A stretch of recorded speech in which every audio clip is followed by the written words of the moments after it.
Hey, everybody. For those streaming in right now, we'll wait a few minutes for everybody to log in, and then we'll go ahead and get started with our presentation. As many of you may know, the presentation is the process about becoming a NAACLS volunteer.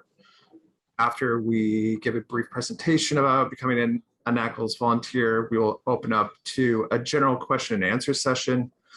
Those question and answers can either be about the topic today or can just be about everything. I know we are just starting or deep into site visit season. If you have a question about that and we're able to handle it, we can, or any other, honestly, it's whatever NAACLS related question you may have for us.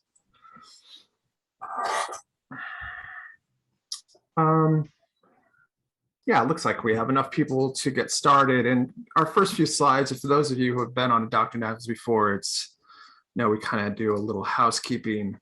The first item is we like to timestamp these. So we're recording this on October 20th, 2021. The reason we like to timestamp these a little bit is those who are more experienced program directors probably know that our core documents, meaning our Guide to Accreditation and Approval, our standard compliance guide, and our standards can change up to twice a year after our September board meeting and after our April board meeting.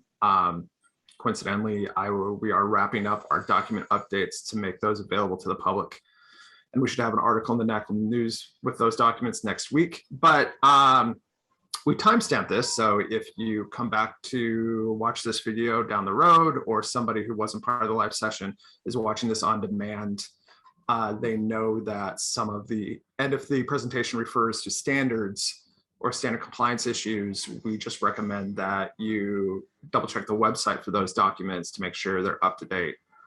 And if you have any questions at all, please feel free to ask staff. We can always make sure you have the most up-to-date items when you're working on a self-study or something of that nature.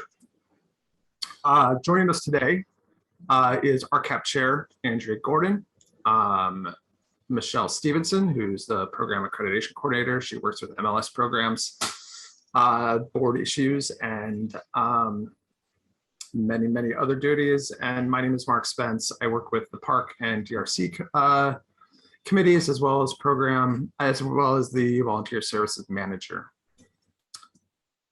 So let's go through kind of the aspects of volunteering with NAACLS. And I wanted to start with this slide just to give everybody a picture so we kind of realize what it takes to get programs from the self-study phase all the way to the award phase. It takes a small paid staff of 10, but then a huge body of volunteers, content experts, to make sure that these reviews happen in an efficient and accurate manner. Gazing over the attendees list right now, I see we have people who have volunteered or are currently volunteering for NAACLS. Thank you for giving your time to the organization. We literally could not do this without our content experts, whether they're serving as a self-study reviewer or whether they are on the board of directors.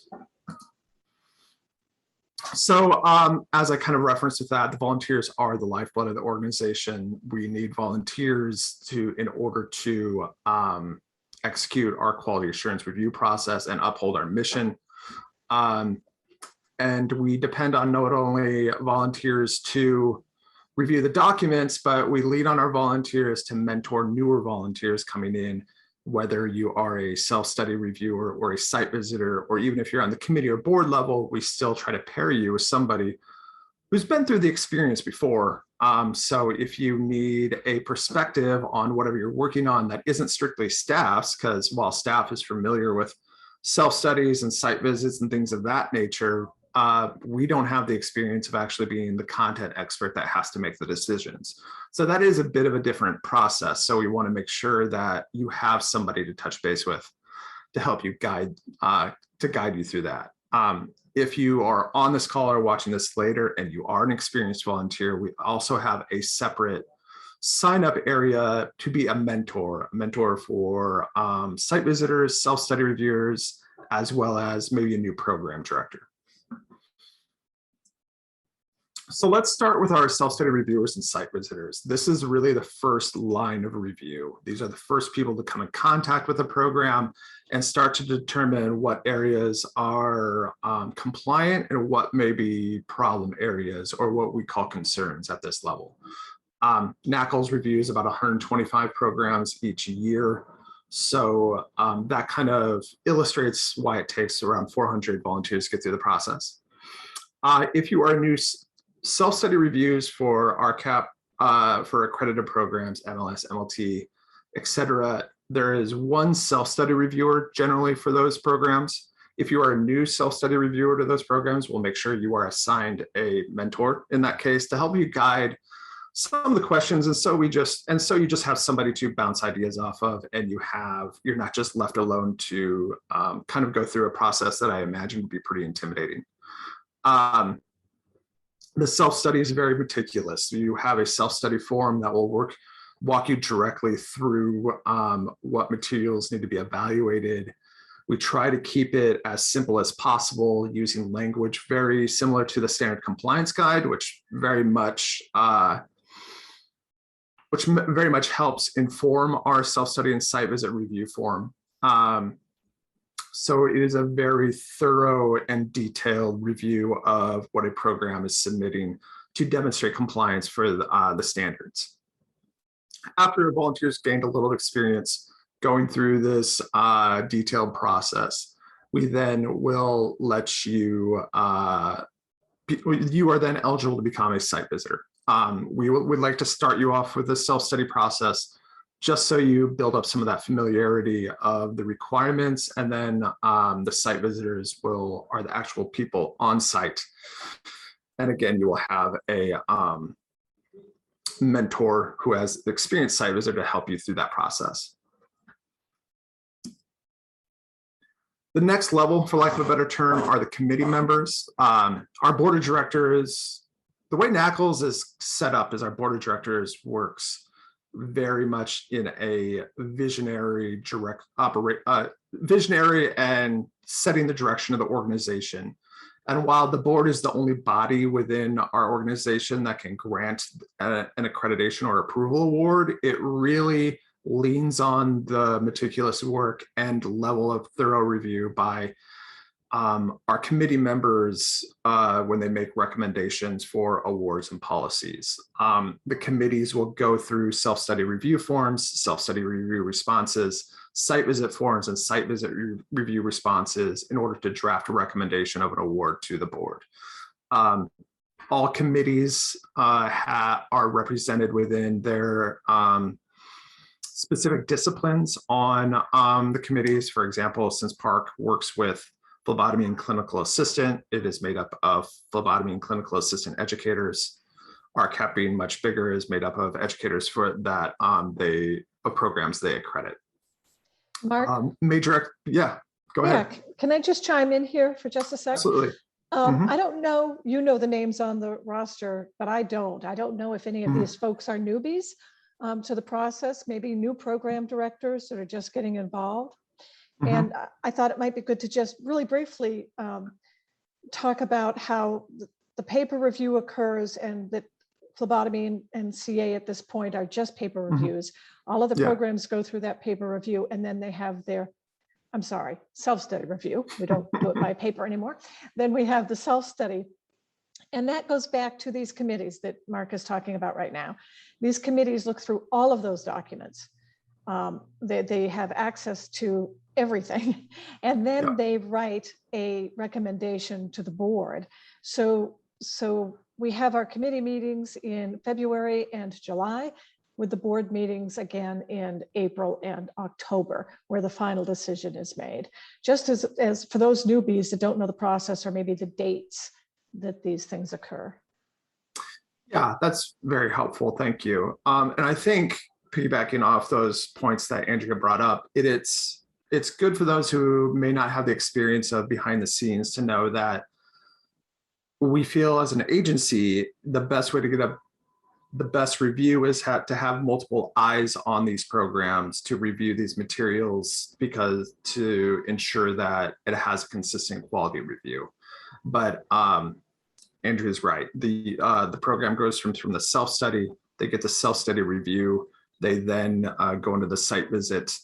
There's the site visit review, the site visit review response, and then the committee has access to all of that information when they consider that information before they draft that recommendation, which is then discussed by the committee as a whole before finalized and sent to the board of directors.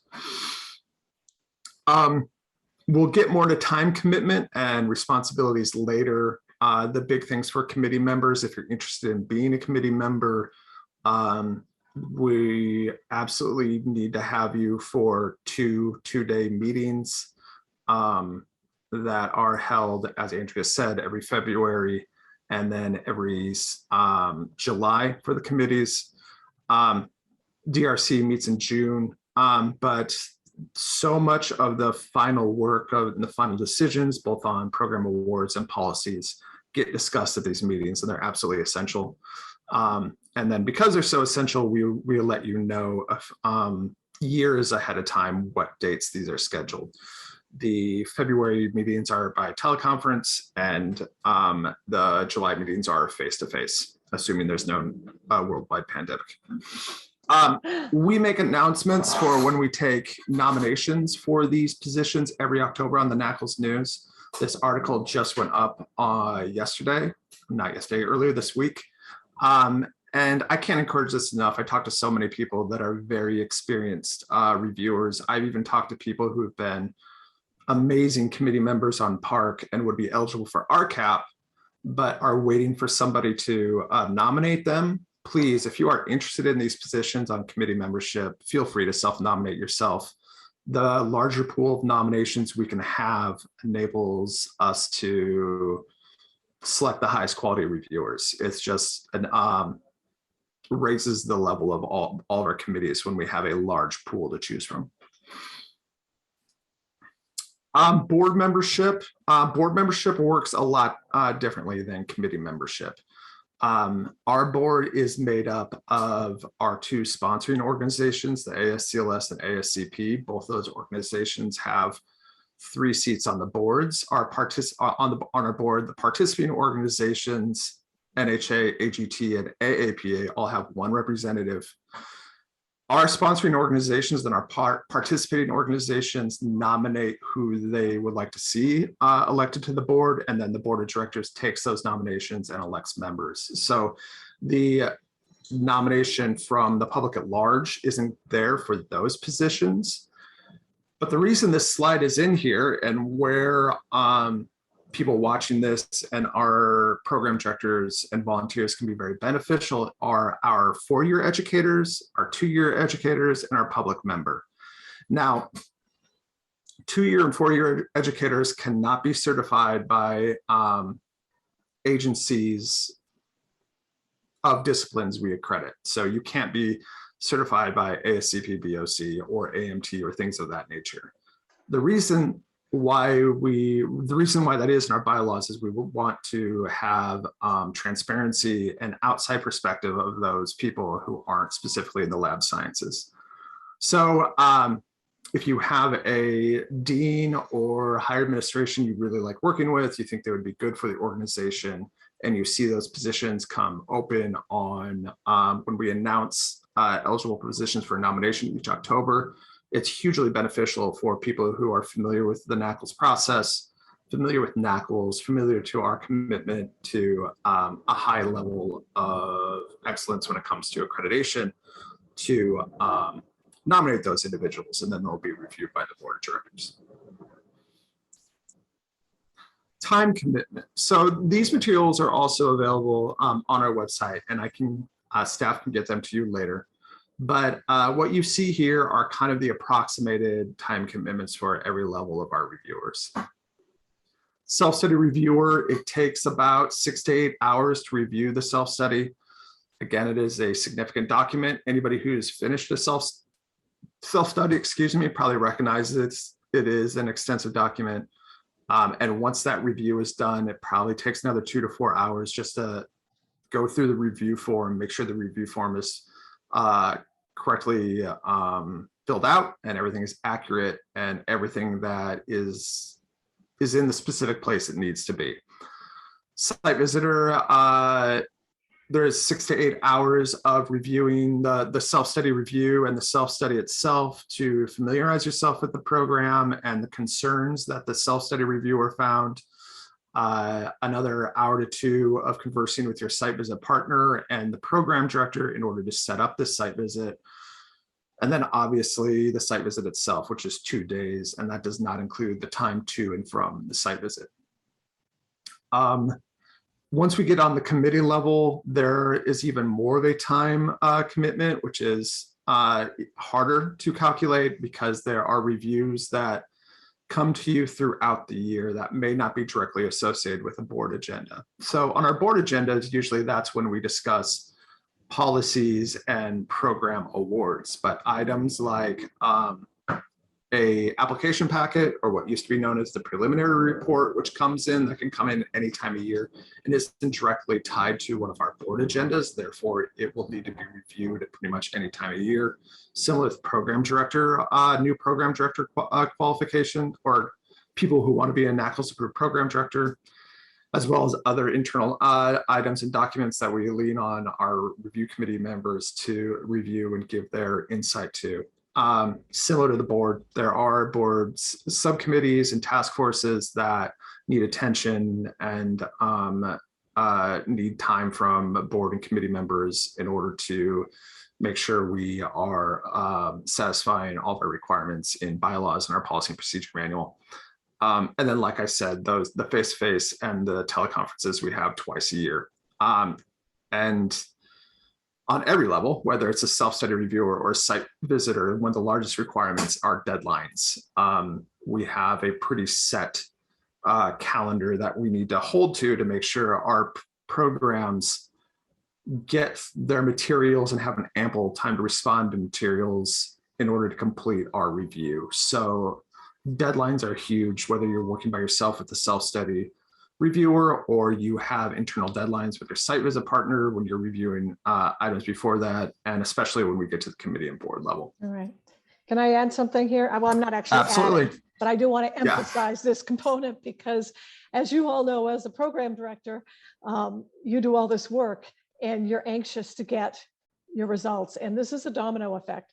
So as volunteers, we need to think about our own workload during a particular cycle and what we can and cannot handle given what's going on, so that we can ensure that we get that self-study review done in time, that we have gotten our other minutes and motions done in time if we're on the committee, so that it doesn't slow the process and the board has what they need so we can get back to the program directors in the amount of time that's necessary. It's really, really important. So we're almost, that's kind of our beginning slideshow. We're almost at Q&A, but before we go to Q&A, I want to show you on the website where to actually sign up. So this is the NAACLS website. If you go to volunteers, all the way to the right, sign up right here, and then you can sign up for just the general entry level, for lack of a better term, reviewer. And then as well as if you are an experienced NAACLS reviewer or a NAACLS volunteer and you wish to become more in that mentorship role, we have a separate column for that, just because it's easier for us to organize that on the back end when staff gets a hold of it. So that's where it is. And I'll walk through it again real fast. So if we're at our homepage, volunteers, sign up, and it's all right here. And if you forget where this is, always feel free to reach out to staff. Let me go back to this. One last thing before Q&A. In addition to NAACLS staff, we have volunteers who serve on our committees that we identify as DLPs, or discipline lead person. These are content experts that are here to help interpret standard interpretation and questions as it relates to the standards. NAACLS staff expertise is more policy and procedure. while we, again, lean on our volunteers for information about the standards. If you don't know where your question falls, please reach out to staff first. We are the paid individuals here. Everybody you see on screen here are volunteers. And another quick note, these volunteers can help you with standard interpretation. Their role isn't necessarily a quick once over of a self-study or a progress report or things of that nature. Since they're committee members, that falls into an extensive amount of work that they didn't necessarily sign up for, but also that's just a bit more too close to my vocabulary is failing me, more advising and more of an advisory role that wasn't exactly intended. So they're to help you interpret a standard, kind of understand what the standard or maybe the standard compliance guide is getting at when it comes to compliance issues. And that's really their purpose and their role as discipline lead people. So now we are in Q&A. So again, if you have any questions for the three of us, whether it has to do with becoming a volunteer or anything else, now is the time. So while we fill some time waiting for some questions, if you don't mind, go ahead. I thought I would just sort of let people know that I've been a volunteer for NAACLS. Well, let's see, I started as a program director in 1988. And so, and I immediately had to write a self-study. So that process got me engaged in accreditation. It wasn't long after that that I started to volunteer and do what was paper reviews back then. Nothing will help you more to be a good program director than being a volunteer for NAACLS, because you get so immersed in the standards and in understanding the process that as a program director, you'll learn to put together policies and strategies and procedures that will help you throughout your tenure as a program director. So I can't emphasize how helpful it's been for me over the what feels like now 100 years, but it's been very, very useful for me. The other thing I just wanted to say real quickly is, as a volunteer and as a program director or faculty member, as you're looking through the various forms, these forms have evolved tremendously. Tremendously over the years. And they continue to evolve, because no matter how much work you do on a document that's written, the next month, the next time you use it, you're going to find things that didn't quite fit into today's environment. So we always welcome people that are doing these processes to let us know when it's just, I don't know how to answer this because it doesn't seem to fit my scenario at the time or the current events. Good. Thank you, Andrea. Yeah. That was a good pitch.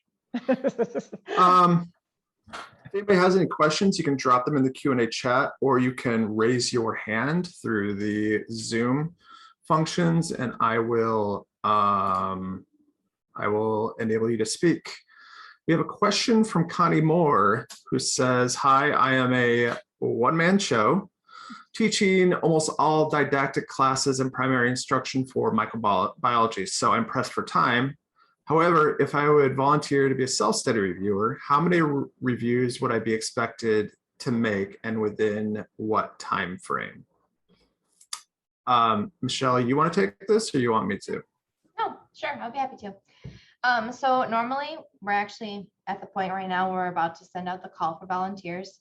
We always send it out at least twice a year, and it's always right before the self-studies, and then we'll do it again right before we send out the site visit schedule, just so we can see who's available.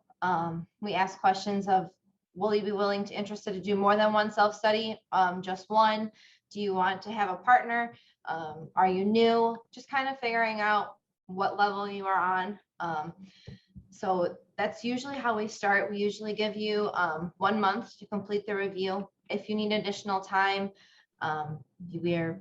we have a window that we can work around. So if you do need additional time, working on it, you always can just ask us and just say, hey, I've got something going on. Is it okay if 1 week from now? And 9 times out of 10, we normally say yes. It's not often that we say like, this is the hard deadline. You know, we have to have it reviewed by a certain point so that the PD has a chance to respond to the self-study before their site visit occurs. So there's usually, we have like I want to say an 8-week cushion, but we try to shoot between the 4 to 6 week review time. Yeah, and just to kind of, that triggered something in my mind. One of the reasons, a few years ago, we went through a process where we contacted reviewers twice a year before the review season gets started. And the reason we did that is because we were finding more and more that people's schedules were becoming very, very fluid. So what they may have identified as their more downtime wasn't quite the case, or that just changed consistently, because of course it would. But going along with that is that if you are overwhelmed and can't review, it's okay to say you aren't available. You're not dinged on some internal NAACLS document who says they're not available. We appreciate the time volunteers give to us, but we understand that that time may not be always available all the time consistently. So yeah, if you're not available, or if you're only available for a limited time, please feel free to be very transparent about that, and we'll do our best to work with that. And if we can't make that happen, we will try to catch you the next cycle. There's always going to be more programs to review. Got a question from Beverly Berry. I've completed the volunteer link about 2 weeks ago. Should I have received an email confirmation or notification by now? My form was received. Concerned I need to repeat the form. Maybe it was not received. Thank you for bringing that up, Beverly. You should have received something automated from Alchemer. I will go into the settings. First of all, I'll go in and make sure that your application was or was not received, and I'll follow up with you offline. And then I will look into those settings to make sure there's some kind of automatic confirmation that goes out, so you know that you are in the system.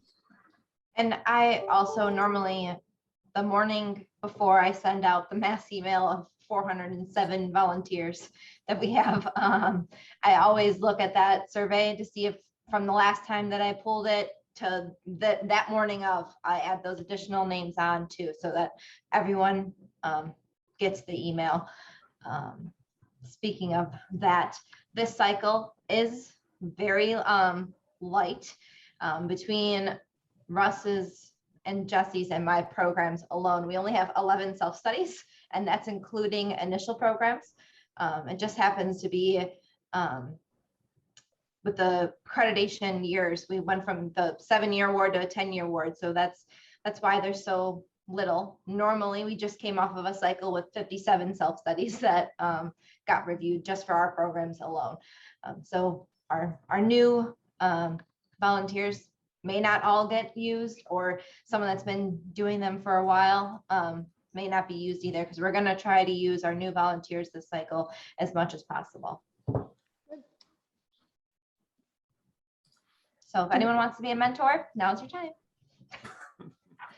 Do we want to share your answer about hospital-based versus university-based, or did I miss that?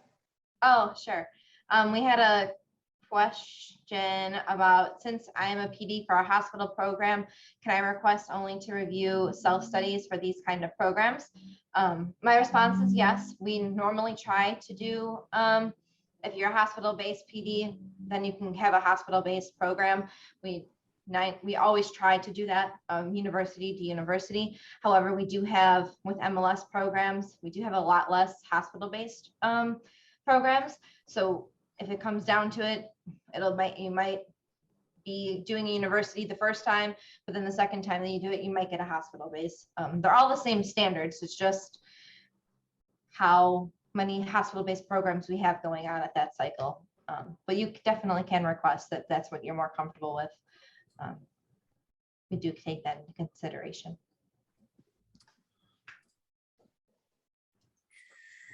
Any other, let me bring up a different screen, make sure nobody has their hand up. Now, any other questions about volunteering or anything in general?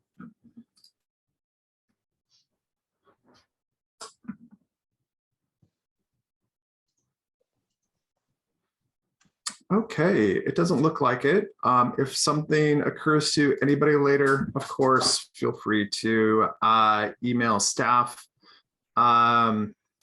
Email anybody on staff. You can email myself, you can email Michelle, and if it's somebody else's responsibility, we'll make sure that they get that email, or you can always call. Our next one of these I want to mention, we have another question, so I won't go into my closing speech. We recently split our PD position into a program director and a coordinator. Is it still wanted for a coordinator to volunteer? I don't know if I understand the second part of that question. Maiden, can you, maybe if you have a mic on your computer, raise your hand and I can allow you to talk? There you go. I'm allowing you to talk, so you would have to just unmute. Maiden, there you go. So our program director of 15 years just left, and our laboratory director is the only one with the master's. So she had to take the program director, but split it off. So I am doing most of the kind of the program work, and I will be going through our self-study, which is due here in a couple weeks. So being as my title is not actually program director, is it still something being involved with the school stuff that I should volunteer, or it would be beneficial? I don't know that I'd volunteer right now. Yeah, not right now. Not right now, but I would definitely volunteer. I just took over, so I am still trying to figure out. Right. I would wait till after your visit and then maybe do it. Yeah. But absolutely, yeah. Okay. Yeah, that's a good question. You do not have to be the program director to volunteer. If you are experienced faculty, if you have, if you're experienced faculty, if you have the appropriate certification, you would be eligible to volunteer as a self-study reviewer and eventually as a site visitor once you get that experience. Okay, thank And you. on our website, where Mark had showed the sign up, there's like a little description blurb. It'll say if you fall into any of one of the, I think it's 4 different categories, then that would make you qualified to be a self-study reviewer and site visitor. Okay, thank you. Yeah. I just, before you sign off, Mark, again, I really do want to emphasize how useful it has been to me as a PD to be a volunteer for NAACLS. Some years it's hard, and some years I've had to say, no, I can't do it. But my name is still in the basket. So yeah, I can't, and it's fun. Mostly it's fun. We have a good time. So if anybody has any questions, feel free to drop them, but I will start my last plug. We have coming up something a little new. Well, next week on the NAACLS News, we will have the Board of Directors update, which we do after every board meeting, but that's important if you want to know maybe what policies have changed, what maybe standards will be going out to public comment, things of that nature. But to accompany that, our next Dr. NAACLS, which I believe is the second week in November. Check the NAACLS News for accuracy. We'll be doing a post about that soon for that sign up. We will be talking about Board of Directors policies and changes and just Board of Directors stuff and things of that nature with our new board president, Mary Beth Vlas. So if you want to know kind of what are the most recent changes, how that may affect you as a program director or a volunteer, or if you're just curious, or once again, you just have a random question that you would like to ask us, keep an eye out for that date. We did make that announcement in an earlier article, one of our Under the Microscopes, where we kind of do a what you may have missed and what's coming up on the NAACLS News, but there should be the official sign up for that Dr. NAACLS event coming within the next week. We got another question on the Q&A. Is the sign up on the NAACLS website the same as applying through the link that came out for the Dr. NAACLS? So sign up for Dr. NAACLS, yes. The sign up for, just so I know what the question is, the sign up for the volunteer signing up to be a volunteer, that is on the website. When you sign up to participate in a NAACL, Dr. NAACLS item, or if you sign up for anything on the NAACLS news, really, those are very specifically tied to the events or the information. But our general sign up for, now I think, as I'm kind of babbling on, now I think I understand your question better. On the NAACLS news, yeah, NAACLS news nomination, Leslie. Yep, that's what I was kind of finally understanding. So let me just show this right now, since we have time. On the NAACLS news, as I mentioned in the presentation, is when we announce if we need new committee members. So this came out earlier this week. NAACLS is looking for nominations. Right here, this shows the positions we need nominees for. Below that, self-nominations for these committee positions should be done electronically. That is under this link, Leslie. This is just for committees. This is not for a site visitor or self-study reviewer. So if you have interest in being on the committees, it would be for this, this position. If you think somebody would make a good volunteer, you can either send them this link and be like, hey, I think you would be a good volunteer, or you can contact me and I will contact these individuals and let them know that they've been nominated for a position on NAACLS and have them on a NAACLS committee, and we'll have them fill out the link I just showed. So hopefully that answered your question. Just got a message from Dr. Flaws to thank everybody for attending and considering being a volunteer. I'm not sure the rest of you can see that Q&A on your side, but I want to make sure that I pass that along. Okay. I think that's it. This will be up on the NAACLS news probably later this week for if you need a refresh. And if not, I hope your weather is as good as it's been in Chicago this past week, and we will talk to you in November.